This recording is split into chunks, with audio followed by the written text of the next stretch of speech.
learn what it is you need to in order to be able to be successful.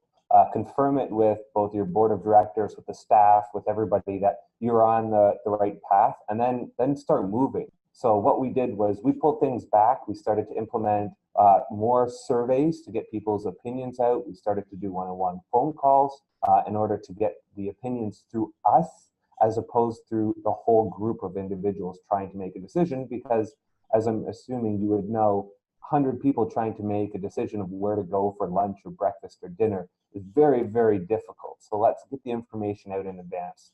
So the surveys were done. We implemented something called open space, which was an ability for members to provide feedback within the organization. It was started a couple years before, but it's really become a very important aspect of how we can gather information for our members in order to make decisions at the board and at the staffing level for where we want to go.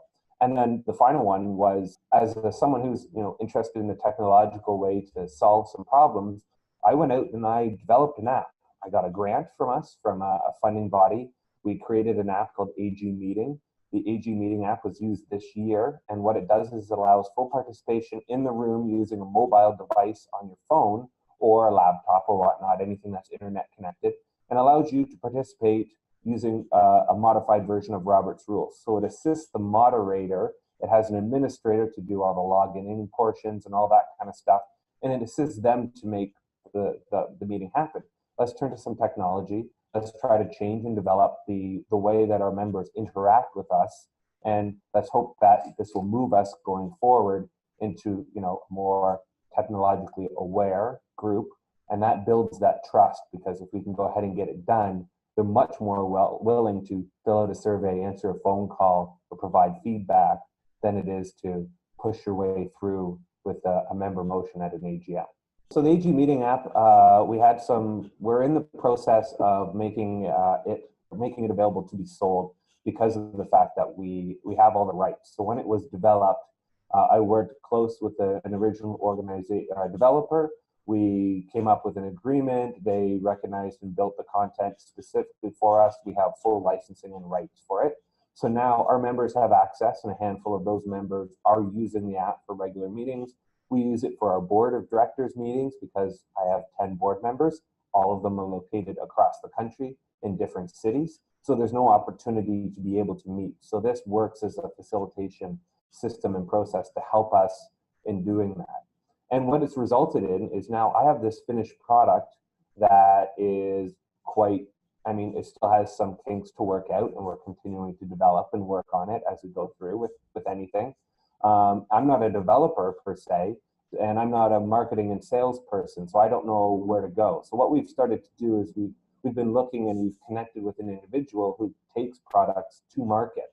So we've worked on signing an agreement with them, and what we expect to do is sort of just set our own expected rates and time frame, and that individual will go ahead and sell that product. So we're talking about hard cash back into our pockets, which we expect in the next year and a half, because the research we've shown and done shows that this is a really needed product.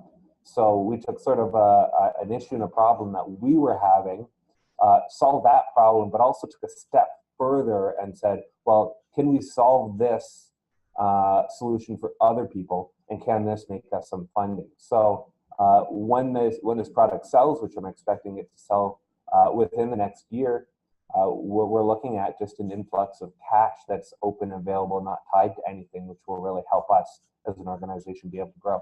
So it's just one of the examples of how that has been helping us, and how we've been looking sort of outside of traditional membership or granting funding to be able to grow our revenues. Again, it comes with that thinking a little bit of what can I do as an association that would make my members a lot happier. And we're in a market where members and radio stations aren't necessarily catered to by a lot of individuals. So it leaves space for us to be innovative and come up with solutions. So we've been lucky enough, as of now, we've received funding from 4 different sources for grants, not only for staffing, but for promotion, and mostly for development. We're now at close to $150,000 in developing new software, which will allow radio stations to receive submissions through audio submissions online. And what it also does is it takes the costs from those who are servicing the stations and reduces that completely. So an artist that has a CD and wants to reach 100 radio stations, well, now they're going to be able to reach 200. Now they're going to be able to upload and distribute it instantly. They don't have to produce the CDs. They don't have to mail them. They don't have to have all that waste. They don't have to be filtered by one person and have 50 to 70% of them being thrown out. They don't end up in a library that's full. They don't end up taking up space, which organizations don't have space. And then even at the radio station, it's hard to discover the new music within itself because so many people are doing it on their own. So we looked at all these different stop points of having a success, not from the viewpoint of our members receiving a service, but from those that were servicing the members with their own product. Because ultimately for radio, our product is the output that goes on the air, and a large portion of that is music. So it meant if we could reduce costs, which is about 70% of the cost of what we're sitting at, it will really encourage people to use this software as a way to distribute and change the system. And then what else it means is that that extra 30% cost over the long run is somewhere between $700,000 and $2.2 million worth of costs. So if we're capturing that, that means that which was going to Canada Post or to another organization who is making CDs, it now goes back into the association itself. I now have a much stronger ability to hire staff members. We've already got our first staff member hired for the project, more on the way for management of it. And it means that in the long run, as an association, we can start to add members with regards to staffing and maximize what we need in the office to be successful. But at some point, this is going to start to see a lot more funds coming in that are necessary for the organization itself. So we see this as a cycle where we're actually going to be kicking back some of those funds to our members. So the members that use the service will, in the end, be getting paid for the service. It'll pay for their costs within the station. It'll pay for their membership.